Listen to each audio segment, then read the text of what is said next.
We set out on a journey that will take us from the northern reaches of the Baltic states down to Hamburg, Germany. A real adventure along the southern shores of the Baltic Sea. Our adventure starts here in Tallinn, capital of the ex-Soviet Republic Estonia, independent since 1991. In Tallinn, the memory is still fresh. The Estonians are called the singing people. They've been singing here for ages, which is how the revolution began, in fact. Back in 1988, some 300,000 demonstrators started singing national hymns that had been banned. The next year, 2 million people made a human chain stretching all the way to Vilnius, Lithuania. 2 years later, Estonia declared its independence. All of a sudden, there was an opening up to the west. Boundaries started to blur. Cultural and architectural shock. An old town with tiled roofs and bulbed bell towers. And on the other hand, an ultra-modern city scrambling to build and build. Two worlds facing off. More than anywhere else in Europe, these cities surely bear the scars of their history. They're going to remember the Soviet days for a long time to come.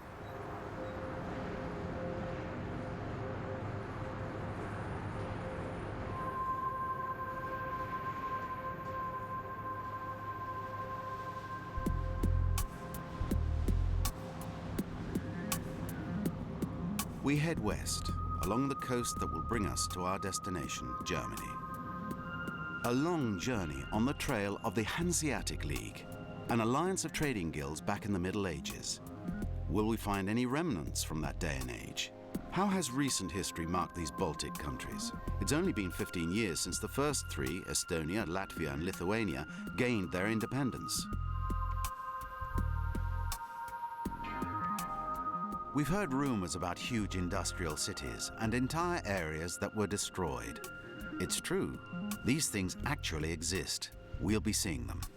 Yet as we leave Tallinn behind, we discover vast expanses of forests and steppes, an undeveloped coast. There's nothing here except for a few fishing villages and some dachas built by the nouveau riche. Today, the Baltic Sea is one of the most polluted bodies of water on Earth. It's nearly dead. Low water replenishment is one culprit, but mainly excessive pollution from Soviet-era industrial complexes. But the history of the Baltic states is that of young states ready to change in the blink of an eye, change radically. It's precisely these countries' dynamic nature that gives us hope for their future.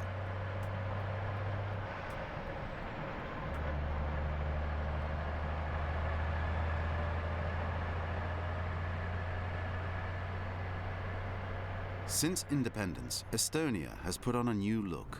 For example, here in the city of Pärnu, deep in the Gulf of Livonia. During the Cold War, it was impossible to fly over here. At the former military base, 2 fighter planes would be on standby 24/7, armed to the teeth and with pilots in the cockpits ready for takeoff. And hidden away in the forest nearby, a battery of missiles stood aimed at the west. Today, Pärnu is a renowned sea resort with a population that goes 3 times bigger in summer. A fine sand beach, sheltered from the north winds.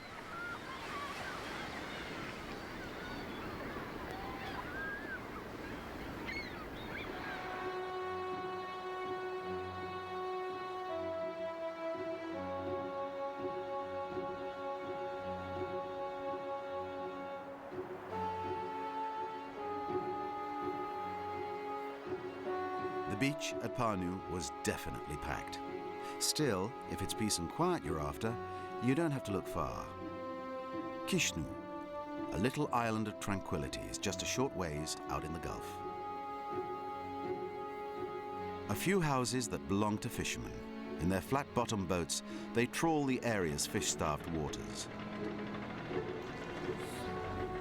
Survival fishing, straight out of another day and age.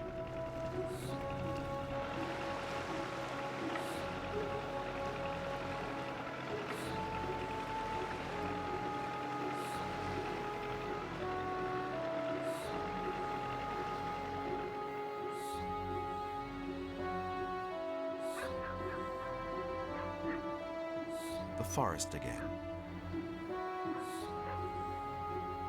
We leave the Gulf of Livonia behind for Riga. A quick glance at the map to brush up on our geography. That's right, the second Baltic country as we head down from the north is indeed Latvia.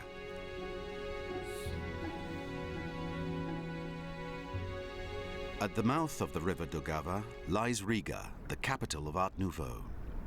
The historical centre on the river's right bank is a genuine postcard, a UNESCO World Heritage Site.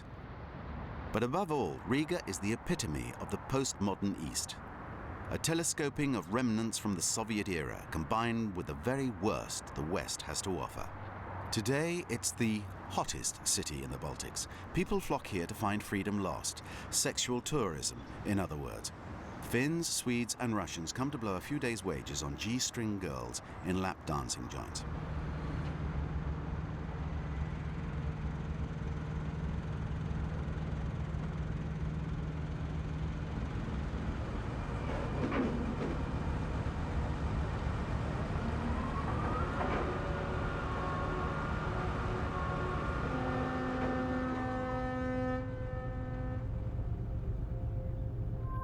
To escape the city, there's always the sea. Just a few clouds this morning over Jurmala, Riga's resort playground. In the days of the USSR, the rich would come here to rejuvenate in the sulphurous springs. Today, the whole of Riga profits from them.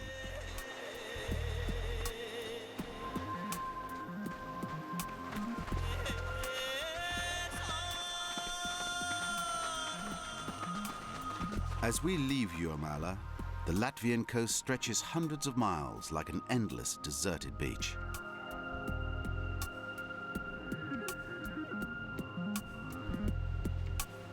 Scattered here and there in the middle of the forest, we find huge hotels, abandoned in mid-construction. Giant carcasses of brick and cement dating back to the Soviet days, before independence. Today, they're overgrown with vegetation.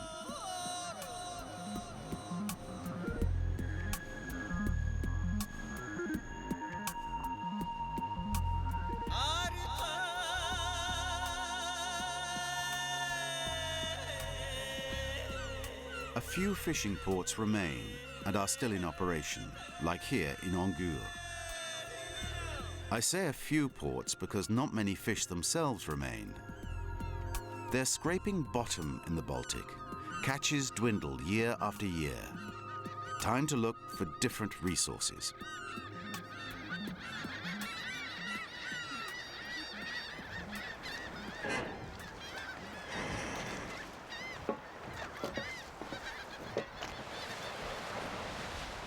The new treasure is wood. Nearly 50% of the country is covered by vast expanses of forest. For a real example of the infrastructures in the former Eastern Bloc, here's Mersraga and its enormous sawmill. At the time of independence, it was the Danes who financed the Latvian renewal. And now today, nearby Finland and Sweden are investing in the wood sector for all their paper needs. 70% of exports go to Europe versus only 5% to Russia. Times have changed.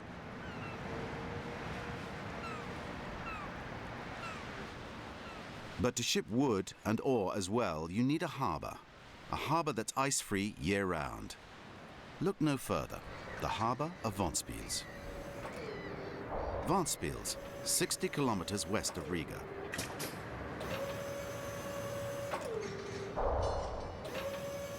The port, docks and cranes handle tons of coal. The freight cars create a perpetual din on the railway. Today, Ventspils is the biggest commercial harbour in the Baltic in terms of shipping revenues. How and why? Thanks to oil and coal. Take Sweden, for example. They've cut back on their nuclear energy, now considered too dirty. But they still need electricity.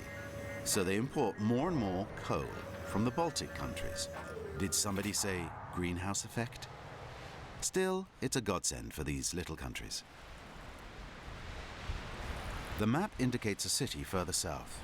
We continue along the never-ending coastline to arrive in Liepāja, 200 kilometers west of Riga, the last city before we cross a new border.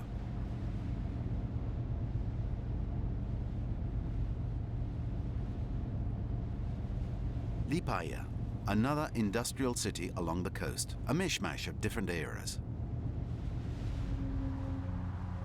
Like the St. Nicholas Orthodox Cathedral, lost in a sea of Stalin-era brick buildings, a concrete lesson in both geography and history. Liepāja became a major port on the Baltic Sea for the Russians and a hub for immigrants departing to the US. It's also the city where the Latvia independence movement was born, right in the shipyards.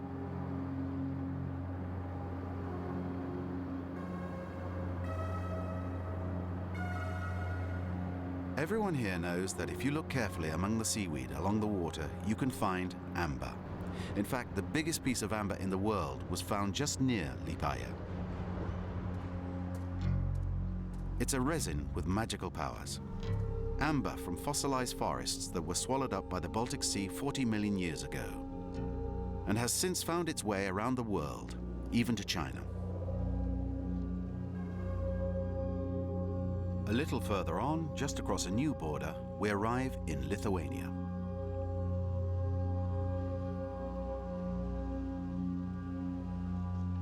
Lithuania, our third Baltic country since Tallinn. Lithuania, 3.5 million inhabitants. Capital, Vilnius. The most populated, the most touristic, and the biggest of the Baltic states. At the mouth of the Neman River, there's an immense sandy beach that stretches southwards towards Russia and Kaliningrad. It's Lithuania's gateway to the Baltic Sea. Klaipėda, a city with an amazing history. Formerly called Memel, it was founded in the Middle Ages by the Teutonic Knights and was part of Prussia until 1920. Then, at the end of World War I, the Treaty of Versailles turned the city into an autonomous territory under French protectorate. However, the French army abandoned Memel. A series of elections brought the city closer to Germany until 1939, when it was annexed by the Third Reich. Hitler had a network of cement highways built, one of which linked Memel to Berlin. Finally, the Red Army captured the city in 1944, massacring the inhabitants who hadn't fled. Today, Klaipėda has got its name back and has been integrated into the Republic of Lithuania. With a population of 200,000, it's the third largest city in the country.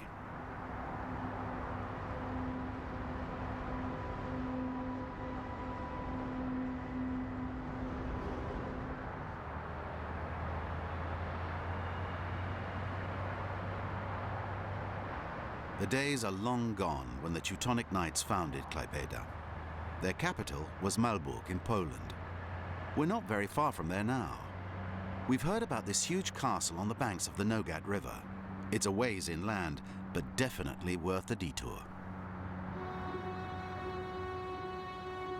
So we head southwest towards Poland.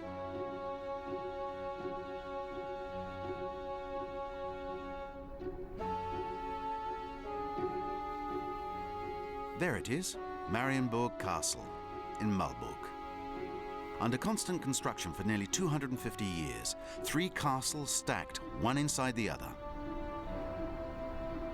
The Teutonic Order began as a simple charitable community and originally helped Christian pilgrims during the Third Crusade.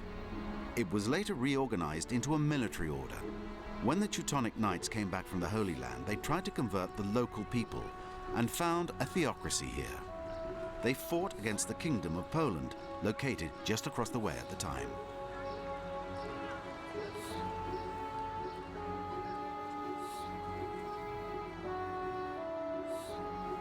No sooner do we leave Malbork heading northwest when we spot the factories of Gdansk off in the distance. A change of scenery, change of wars too, in just a matter of miles. Gdansk, at the mouth of the Vistula, was a strategic point for Poland. This is where World War II began in Europe, when Germany decided to attack Danzig and create its famous Polish corridor that would allow the Third Reich access to the Baltic Sea.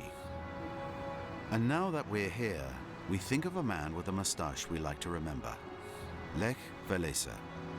You have to look hard among the tower blocks to find the famous monument commemorating the workers who lost their lives in the violent confrontations that led to the first independent trade union in the Soviet bloc, Solidarnosc. The monument stands in the heart of the Lenin shipyard, a true symbol of modern Poland. This is where 50 years of Soviet communism came to an end.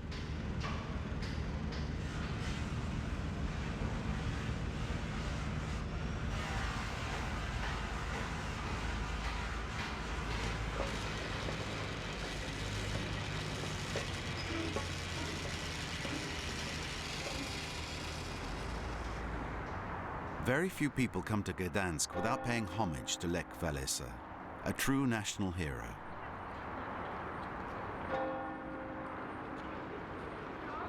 But Gdansk also boasts a magnificent old center where intellectuals and artists rub elbows with workers and sailors amidst tourists who've come to marvel at traces of the city's rich past.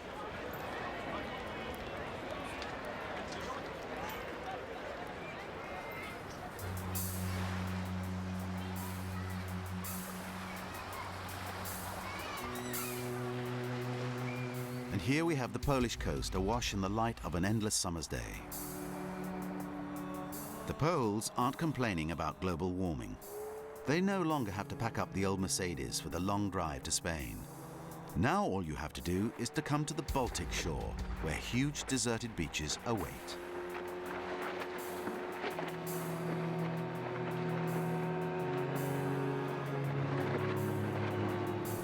As for the quality of the water, that's a different story. Polluted by enormous industrial complexes. Not to mention what the rivers wash in, fertilizers from Polish and Russian grain agriculture. Maybe we'll find a coast that's a little healthier as we head further west, closer to Germany. Not so sure.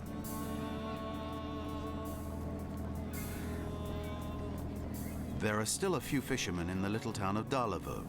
They're on their way out for some night fishing. But the real business today is these old rigs that take Polish tourists on a little cruise, then back for a night of carousing in the campground discos.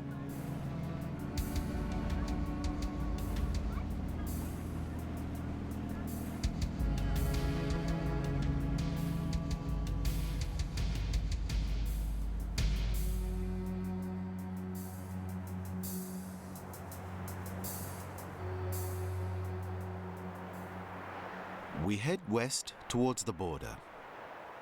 It's right here at the river's mouth, the border between Poland and Germany.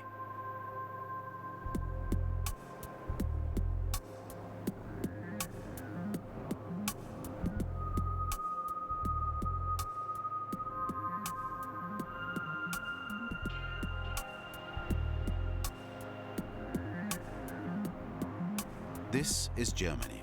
Here too, huge beaches stretch dozens of kilometers. They used to have a bad reputation in terms of cleanliness, an old spat between Germans and Poles. Infrastructures too, or rather lack thereof.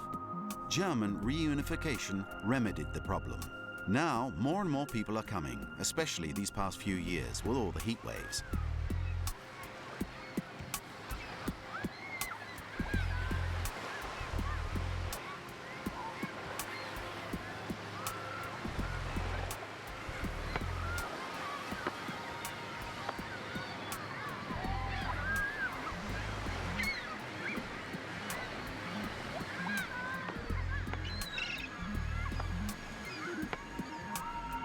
We head to Rügen, the largest German island. First off, we spot this Renaissance hunting lodge perched on the top of a hill in the forest, Jagdschloss Granitz. From the top of the tower, now open to the public, you have a view of the beach at Prora, with chalk cliffs off in the distance. But first, a very odd building, a building 5 kilometers long. This is Prora, a Nazi-era seaside resort. a holiday complex designed by the organization Strength Through Joy, a whole agenda. Its mission was to provide leisure activities for groups of 20,000 people at a time. Today, Prora has been transformed into a hotel.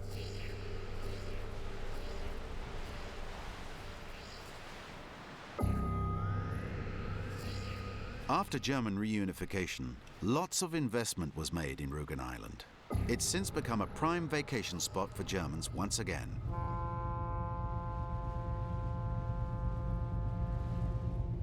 Change of scenery. At the northern tip of Rügen Island, we find the chalk cliffs of Jasmund National Park. 3,000 hectares of unspoiled nature. A birch forest is home to numerous types of swallows, as well as the extremely rare sea eagle. The chalk cliffs, immortalized by the famous romantic painter Caspar David Friedrich, lead us straight to Cape Arcona. Now we're on the trail of mythical characters. People tell stories here about buried treasure hidden in the forest by the pirate Störtebeker.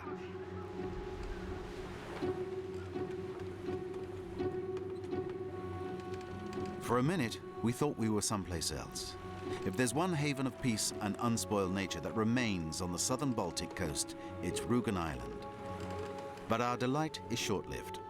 We can already hear the rumbling of the cities over there in the distance. Here, emerging from a haze of pollution, is the city of Rostock. Along the banks of the river Warnau, population 200,000. Back in the Middle Ages, Rostock was one of the richest cities in the Hanseatic League. Then, in the middle of the 19th century, industrialization breathed new life into it. The first German propeller-driven steamer was developed in Rostock. And in the 20s, construction for the world's first jet airplane got underway here. During World War II, the city was heavily bombarded by the Allies. Everything had to be rebuilt. And though German reunification also triggered a new decline, today Rostock is home to one of the biggest ports on the Baltic Sea. Of course, it's not as big as Hamburg's. We head up the Elbe. This huge freighter shows us the way. From one city to the next, Rostock and now Hamburg, the end of our journey.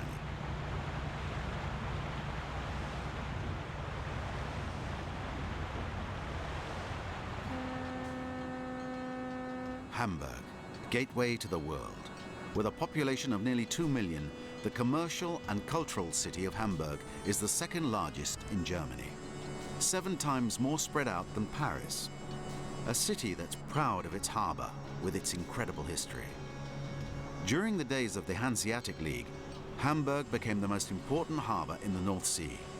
It was a trade hub for grain, fabric, fur, herring, spices, wood and metals.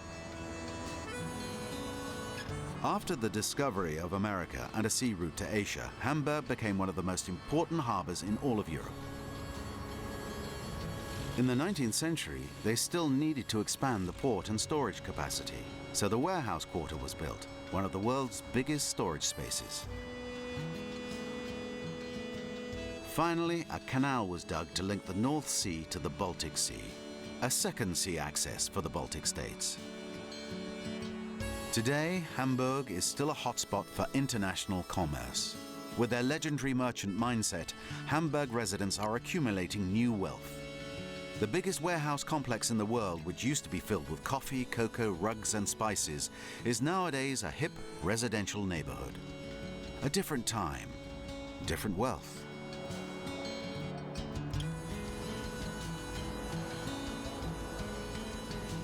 From Tallinn, Estonia, to Hamburg, Germany, via Latvia, Lithuania and Poland, over 5,000 kilometers of coasts. Our Baltic coastline ends here. This time, when we head down the Elbe, we'll be joining the North Sea for other adventures.